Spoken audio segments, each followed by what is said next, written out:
Hello folks, this is Sula speaking. You're listening to another video for Teamfight Tactics. We are still playing the Set 10 remix, and in this game we're going to be looking at a team composition I haven't featured in the Set Revival. That is a KDA team composition, and specifically this is going to be a game where we have a lot of units on our board by the end of the game, like a lot of units on our board before the game gets over, for reasons that'll become clear as the game goes along. Now, you might have noticed that the initial encounter is an Ezreal encounter. If you've been watching any of the videos I've been doing for Set 10, you'll probably notice I've been getting the Ezreal encounter a lot. Like, a lot.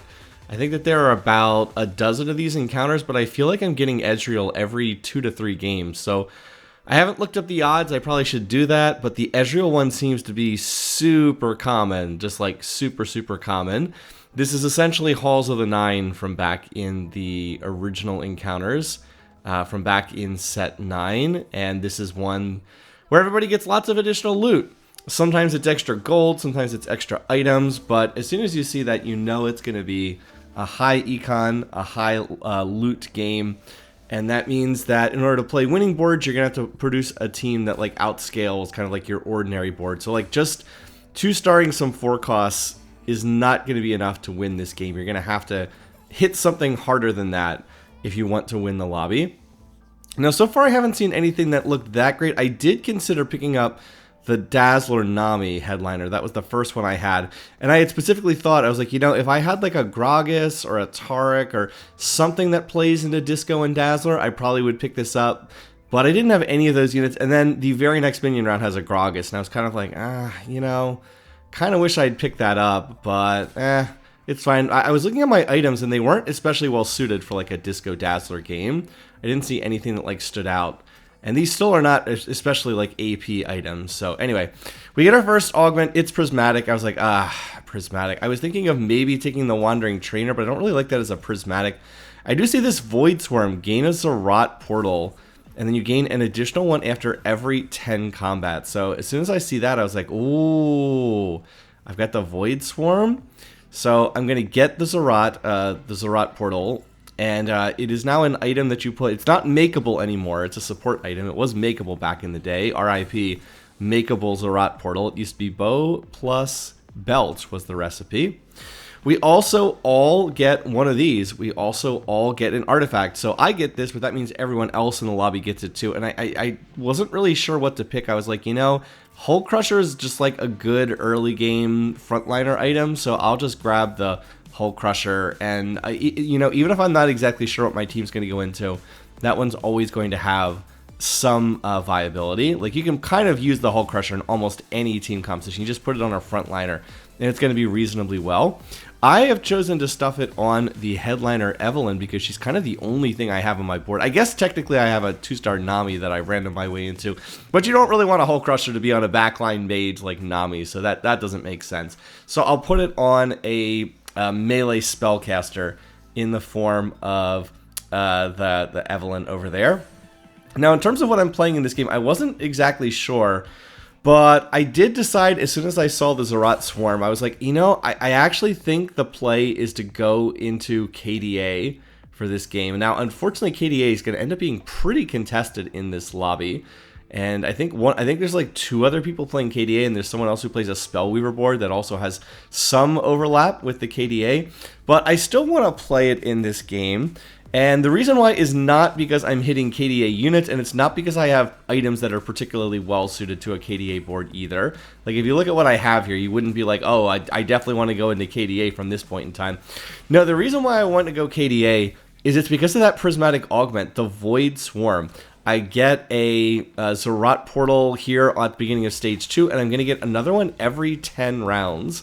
So this is basically the Zerat portal version of the Prismatic Augment that's been around forever, where you get an Ornn artifact. I guess they're not Ornn artifacts anymore, they're just artifacts, but there's a Prismatic that's been around forever. I think it's called Living Forge, and you get an artifact anvil every, I think it's every 10 rounds, and this basically does the same thing, but instead of pulling an artifact anvil every 10 rounds, what happens is you get a Zerat minion every 10 rounds. Alright, so my experience from playing the Set Revival is this is actually a very, very strong augment. Every time that I've played this, it's gone quite well. Like, I've had boards that I did not think were very strong, and I've still been able to like ring second and third place finishes whenever I've had this. I don't think I've ever done worse than third when I've had this, and I had it in like 3 or 4 games. And just my impression has been that this is a very, very strong augment. We do not have augment data because that was pulled away from us. I don't know, which was it, on the last set, set 13, and it's not around for this set either. So that's kind of disappointing, but I'm pretty sure that if we did have set data, this would be like a 3-something average finish, because every time I've played it, it's been really, really strong. Now, why the KDA trait? Why would you want this? Well, KDA as a trait gives the units that stand on the hexes extra health, extra AD, and extra AP. And the thing about that matters the most is the extra health. That does not apply only to KDA units. KDA units get double the benefit, but any unit does get the benefit. KDA units just get double. So you can take these Zerat minions, and if you play them on a KDA board, then they get the benefit of that extra health from KDA trait, which is really quite strong. If I'm playing KDA 3 right now, I think it's 9% extra health at KDA 3, but I'd like to get up to KDA 7. I think it's I believe it's 23% extra health. Like, if I have 3 Zerat minions at the end of the game and they all get 23% extra health from KDA 7, that's a lot of Zerat minions to chew through. Like, that's just a lot, and I mean a lot of units that they have to go through. So anyway, that's my thinking there, and that's why I'm headed in the KDA direction. There is great synergy between these Zerat minions and the fact that I'm playing KDA trait that's going to give them additional stats, specifically health. I guess it technically gives them more AD and AP as well, but you don't have these things as damage dealers. You have them as front line. Also, what is the biggest weakness of a KDA board? For those who've played this set before, KDA boards do a good amount of damage, and they have great trait matrices. You hit like 7 different traits when you play this board. The biggest weakness of this board is front line. Yeah, that's because the front line is a mixture of like Echo and Kennen and Lilia and Nico. Those are all 1 and 3 cost units. So unless you can 3-star Nico or Echo, which requires hitting 9 of them, and that's generally not very likely, because when you play this board, you're trying to rush to like level 8 so that you can play Ahri and Akali, who are the 4 cost units in this board. So typically that doesn't happen. By the way, I find a Seraphine KDA headliner there. I was like, oh, okay, I will just replace my Eve headliner with the Seraphine headliner. Cool, that works for me, and I'll hold the spare Eves on the bench in case I need to put her back in there. But like I said, this is a board where typically you're trying to rush to level 8, level 9, so you can play the 4 cost units, and then maybe like cap out your board with a Sona, who's the 5 cost Spellweaver, or just like some other random 5 cost. So you're not really typically staying at level 7 and just like re-rolling for 3-star Echo or 3-star Nico. So anyway, long story short, this has been a very wide-ranging tangent here. But long story short, it's a board that doesn't have great front line, because you're playing through 3 cost units for your front line. You do not have that big 4 cost or 5 cost tank. You don't typically play Alawi on this board because there's not really any bruisers in this team composition. I guess you can slot in Gragas plus Alawi because Gragas is a Spellweaver, but then you kind of have to give up like the super fan because you can't really play like Gragas and Echo and Lilia and Kennen and Nico. Like, that's just too many frontliners. You can't play all of them. So you can't really drop Alawi into this team composition. I guess you could play like Blitzcrank, but he's really an awkward fit. So anyway, it's really hard to get good frontline in this team composition. So the Zerat minions are going to benefit from KDA trait because they're going to get extra health, and they will solve this comp's biggest weakness, which is that it doesn't have very good frontline. So it kind of kills 2 birds with 1 stone. And then a third thing that it does is I haven't featured KDA in any of the YouTube videos that I've posted for the set revival. So it serves the content portion as well. Not that a lot of people are watching these videos, which tend to get like 100 views, so that doesn't particularly matter. But it is one small thing that I can mention. All right, we're going to get actually another artifact anvil here. Yeah, that's that Ezreal encounter. And I was like, I did think about Unending Despair and doubling up on frontline tank items, but I was like, actually, I think the Ludens is better heal. 100% of overkill damage plus 100 is dealt to, I think it's like nearby targets. You can see I really thought about this, but then I was like, you know what? I think this is actually a good item on Ahri. So I'm going to go ahead and take this, and it does allow me to stuff this on the Seraphine, who is kind of the unit that I'm playing through right now. Very, very lucky to get that Seraphine, by the way.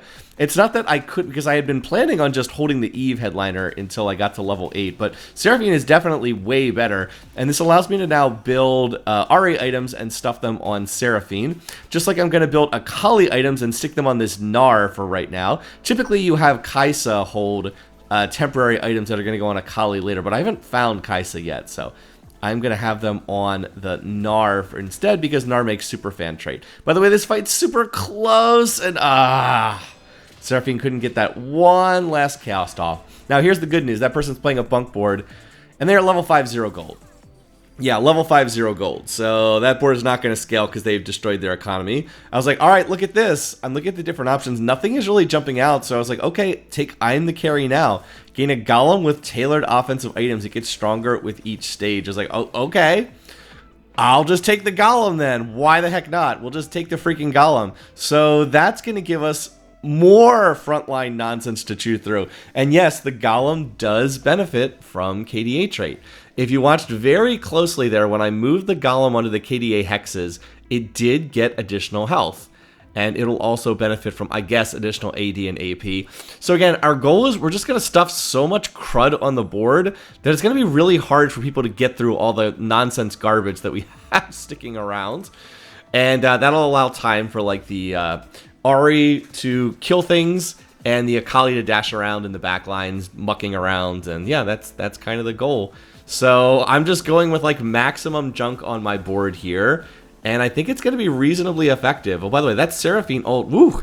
Seraphine's superfan item is a death cap, which is not the item I would put on her, by the way. But when she does get her cast off, oh my god, look at that Luden's damage.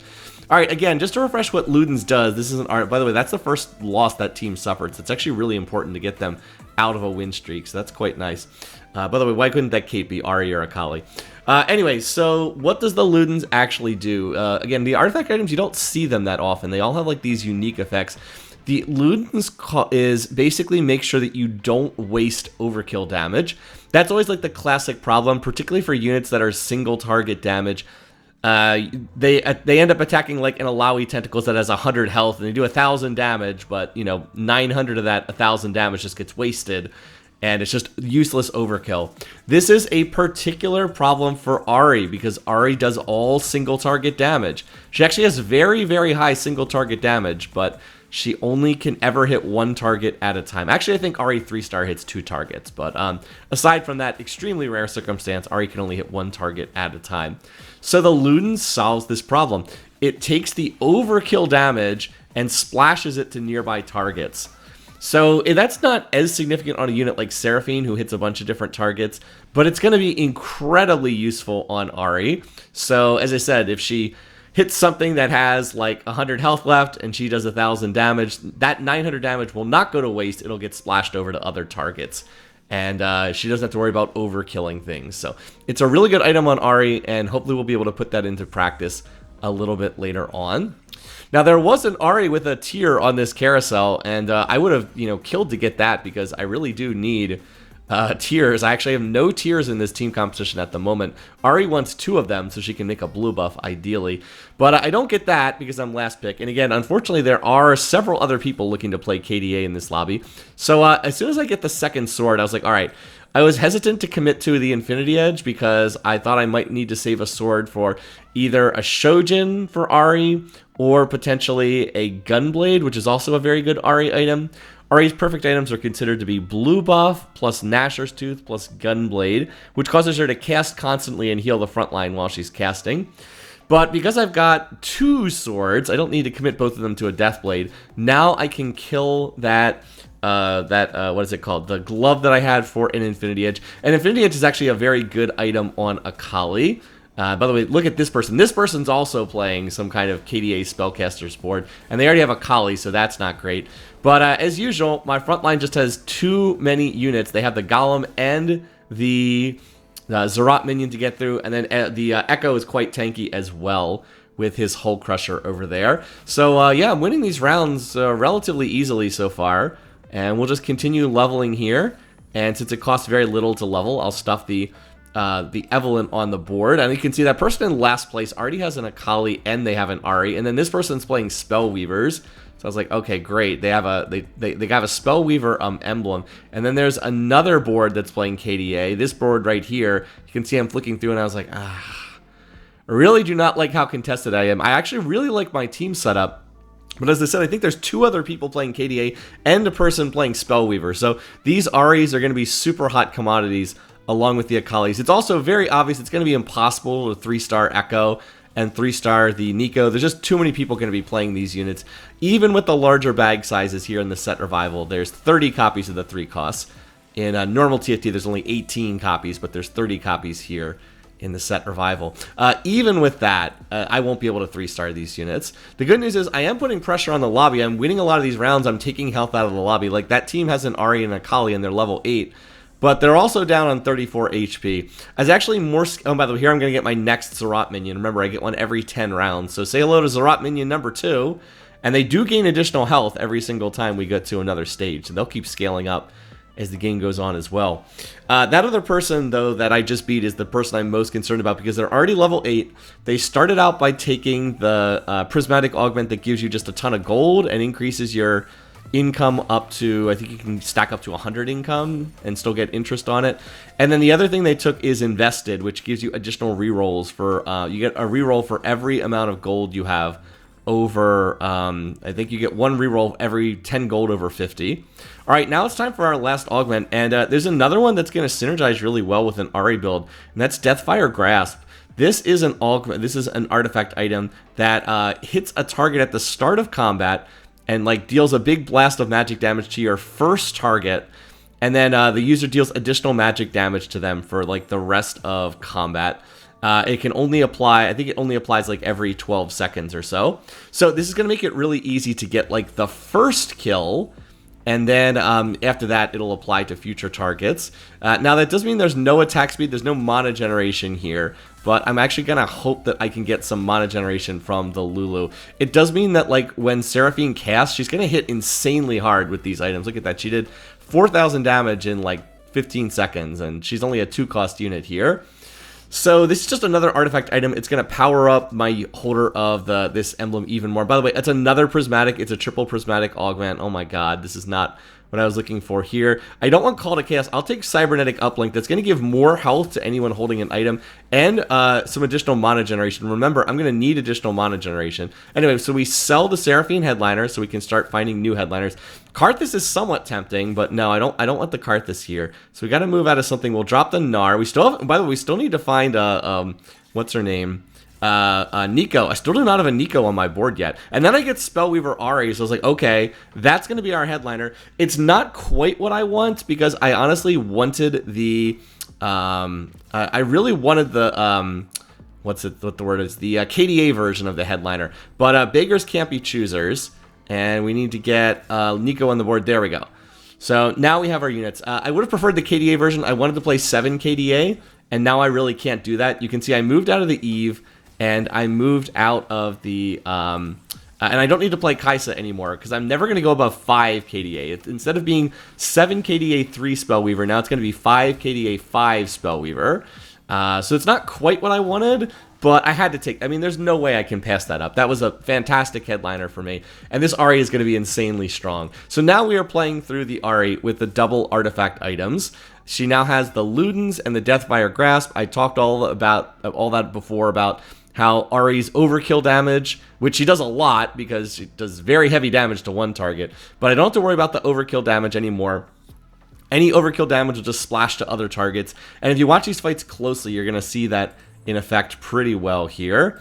All right, now I'm trying to fill out some additional items. Remember, I took Cybernetic Uplink, so any unit holding an item is going to get the additional health and additional mana generation. Again, that additional mana generation is critical because Ahri does not have a blue buff the way she normally would. She does not have a Gnasher's Tooth, but she is getting additional mana generation thanks to that Cybernetic Uplink, and I have a Lulu to print extra mana for her. So when Ahri casts, the amount of damage that's splashing is ridiculous. She cast and hit the Jinx in that fight, and she killed the Jinx and splashed another 1100 damage to nearby targets. I saw the little damage printout. She is just annihilating these boards. And I think I just kind of stumbled almost by accident into an extremely strong artifact setup for her. The one weakness is the third item, her Superfans item, is a death cap. That is not the item I would want. I would much prefer to have like a blue buff or a Gnasher's Tooth, so she would just cast more often. I just want her to cast more frequently is all that I really am looking for here. But again, beggars can't be choosers, and playing the Superfans board, I might as well take advantage of the Superfans item that I've got here. All right, so out of our leftover items, I was trying to get one more item for Akali. I'm actually trying to make a Bloodthirster for her, is kind of what I was looking for. But this does allow me to make a Jeweled Gauntlet, and I do want this item so I can put it on Karthus. You might have noticed I've already picked up a Karthus here, and Karthus is going to be my unit in on level 9, and so I will just look to go to level 9 right now. By the way, I still have Nico 1-star. I still have Lilia 1-star. Pretty hilarious. I've never found more than... I think I've only found one Lilia the whole game, although it's very possible I went past at least one Lilia without recognizing it. But yeah, I have Lilia 1-star, Nico 1-star, but I do have them on my board. And the big thing was hitting the Ahri headline. Oh, I have Kennen 1-star as well. What is with me missing all these Superfans units? I guess it's because they're being played on so many other boards. But yeah, Ahri, when she gets that second cast off, she... Oh my god, she one-shotted... Was that a Jinx in the back line? Yeah, that was a Jinx in the back line. She one-shotted a Jinx in the back line with just her overkill splash damage from Ludens. Like, Ludens often is not one of the stronger artifact items because, like if you put it on like a Karthus, it's not really gonna do that much because Karthus, I mean, like, it'll do something, but like Karthus spreads out his damage across 4 targets. Not really gonna be that useful. It's like you really, really see the benefit on Ahri. She's like the perfect user to have this item because she just does so much damage up front. Again, Ahri's ability, I should just refresh how this works for those who might not have heard before. By the way, here I see someone else who, one of the 4 other KDA boards in this lobby. I noticed that they were playing Akali, so I decided to shift Ahri to the middle of the formation, where she's less likely to get jumped on by the Akali, and it turns out that was what I needed. By the way, Flicker Blade Akali, not really the item you would want on Akali. She's not really an attack speed based champion, but you only get so many choices on the artifact items, so maybe they just didn't have much of a choice. Anyway, Ahri's ability is when she casts for the first time, she charms the target, deals magic damage, stuns them for a couple seconds. Then she will cast again on the same target as you see her blow up the enemy, Akali, doing 14,000 damage. Then she'll cast again on the same target. And she basically does double damage, but she does not stun them. And then she'll just keep casting on that same target until she kills it. So it's that second cast that deals the big damage. First time she stuns, then the second time you get the big damage. So again, Deathfire Grasp makes it easy to get that initial kill. So she'll blast somebody with Deathfire Grasp, deal additional damage to them. She's been usually getting them low on the first cast with the charm, and then she gets that second cast, which just absolutely blows them up, and then she's been splashing enormous damage to like 2 other targets. So as I said, kind of a lucky setup here, but I'm not going to complain. Sometimes the luck factors do line up in your favor. All right, so now I need to try to get some final items here. Again, I'm just trying to get to level 9 so I could put Karthus on my board. He'll put Executioner trait in play for Akali. I'm not really playing through Akali because I still just have Akali 1-star, but she does give me another threat, and having Akali dash around the backlines is not exactly bad. I stopped to think about here what item I really wanted, and I was like, you know what? Let's do the Bloodthirster. I do want some lifesteal on Akali. That's the one thing she was missing. And then out of these other items, I was like, you know what? Let's reforge the vest. We do have a reforger here, and we get a belt. And I was like, yes, Gnasher's Tooth, Gunblade. Okay, we can do this. So again, we don't have mana generation. That's the one weakness of this item setup. Not a lot of mana generation here. No Shojin or blue buff or anything like that. But these are good caster items. They're going to be pretty darn good on... I'll just move these over to Karthus when I hit level 9. They're going to be pretty good Karthus items. The Jeweled Gauntlet synergizes with his Executioner's trait. It'll make it easier for him to crit. Now, Karthus doesn't need it because if he gets Executioner trait, he will always be able to crit. But Karthus has an ability where any critical strike chance he gets converted into more ability power. And I have so much frontline with with the Golem and the multiple Zerat minions. Karthus should be able to stay alive to get multiple casts off and scale through the fights. And then he's got Gnashers. And oh, by the way, here's Sona. Okay. Now, one thing I can do is I can look to just replace the Lulu with Sona. And I do not mind having Lulu on this board because, again, she prints mana for Ahri, which is pretty useful. But, like, if I can play a 2-star Sona, that's going to be definitely better than a 2-star Lulu. So I'll hold this and look to make that upgrade. I'm also trying to scout the lobby. If there's someone who has an Akali dashing in the back lines, I'll keep Ahri in the middle. If they don't have an Akali, then I'd rather have Ahri in the back corner because it's just safer overall. Look at all the stuff. Look at all the stuff that's in front of Ahri right now. She's got a Zerat minion and she's got the Golem both standing there to protect her. That is a lot that the enemy team has to get through. So yeah, now I mean, if there is a weakness on Ahri, she doesn't have any healing, so she can get chipped down in the fights. Oftentimes Ahri will have a like a Gunblade. It's very common to put a Gunblade on her, and she doesn't have that. But, I mean, she just is doing so much damage. It's absolutely insane at this point in time. So, yeah, I'm on an 11-match winning streak here, by the way. Things are going pretty well. I still have 1-star Nico, still have 1-star Lilia, still have 1-star Kennen.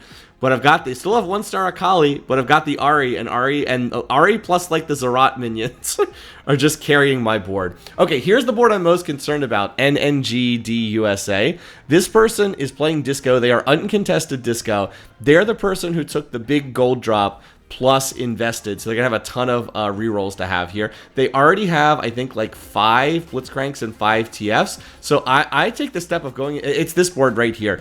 Yeah, they already have 5 Blitzcranks, 5 TFs, and like they're already level 9, and they're gonna have more rerolls to burn. So I really want to get this player out of the lobby as fast as possible, and I'm actually gonna put these units in my team planner so that I can hopefully take them out of the pool myself. Now this fight's close, but oh my god, did you see the TF survived with, I don't know, he went down to like 3% health and then survived. And if he had died, I would have won the fight. So that's a little bit unlucky. He got super low, and I was like, I wanted to win that round because I want that person out of the lobby. It's only the middle of stage 5. They're already level 9. They have a lot of gold. I'm really worried they're going to hit 3-star TF or 3-star Blitzcrank. So I have to start taking some of these units out of the pool. All right, we do have a carousel here. And the obvious item for me here is a Shojin, because that's going to be great if I can put it on Karthus. It's going to be great if I can put it on Sona. Thankfully, there's actually double Shojins here, so I was like, yes, I will take this item. And I will happily put this on Sona. Now, if I could just get a Rage Blade for Sona to pair with that, that would be absolutely amazing. Then I get another Sona. As soon as I see that, I was like, all right, I'm on 2 out of 3 Sonas. I'm going to play the Sona, and I'll put it on the standard thing for Sona, which is heal and shield allies. And I was like, I guess I'll put the Gunblade on her, because like she can't use the Jeweled Gauntlet because her ability can't crit. Like heals and shields can't crit in TFT, by the way, for those who are curious about that. Heals and shields can't crit, so Sona's putting a Jeweled Gauntlet on Sona doesn't do anything. I mean, unless you put her on the third ability. Sona's third ability causes her to deal damage, but that one is extremely weak and nobody ever uses it, so yeah. So you don't really want like a Jeweled Gauntlet on Sona because her heals can't crit and her shielding can't crit. But yeah, outside of that, I did actually think about picking the attack speed option here. I don't think it would be terrible. I have enough frontline to stall for a while, and that would probably give enough time for her to start getting those casts off. And like if you can stack up the attack speed, it actually gets very, very powerful. I think Sona 2-star gives the team like 100% attack speed for 6 seconds, and that would just be awesome. But the standard play is to run the shielding and healing Sona. And this does solve 2 problems. One thing, it does give her healing, so she'll be able to heal Ahri if Ahri starts taking damage. And the other thing it does is she does shield the entire team. Like, she shields the whole team, so she puts a shield on every unit. And that includes the Golem, and it includes the Zerat minions as well. So I was like, you know, the shield is pretty darn good here. She's going to put like a 500 health shield on. How many units do I have on my board right now? I'm level 9 with the Golem is 10 and then 2 minions is 12. I have 12 units on my board right now. She can put like a 500 health shield on 12 units. I mean, that's pretty insane. So yeah, I think I'll just take that and go from there. You can see when she gets the shielding off, it's actually really hard to kill my board because I have so many units and then they all get the shield as well. Another piece of good news is that board that I'm most concerned about, the person who has the disco board, they did take a loss. So now they're on 1 life. They have 10 HP left. I actually want to hit them as soon as possible because I think I can knock them out of the lobby now that I have Sona. All right, there's a Blitzcrank, and you're going to see me take the Blitzes. I'm also going to do something extreme. And by the way, there's my last Zerat minion, so now I get 3 of them.